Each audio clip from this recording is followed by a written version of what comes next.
Good morning বন্ধুরা, শুভ সকাল। জয় মা, জয় ভবা। এই যে আমাদের গোপুসোনা। আজকের ব্লগটা আমি এখান থেকে শুরু করছি। দেখো, এই আমি এখন পুজো করব। মায়ের মন্দির পরিষ্কার করে নিলাম। কাল অমাবস্যা ছিল, অমাবস্যার পুজো হয়েছে। আর দেখো আমাদের গাছের কত ফুল, পদ্ম, জবা, সব মায়ের জন্য।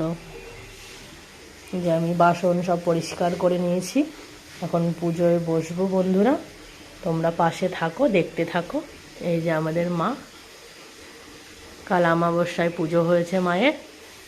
আজকে আবার সকালে মায়ের ভোগ দেব। এখন মাকে স্নান করাবো, গোপালকে স্নান করাবো, তারপর পুজো শুরু হবে। তোমরা দেখতে থাকো বন্ধুরা, তোমাদের সবটাই শেয়ার করব, তোমরা দেখো।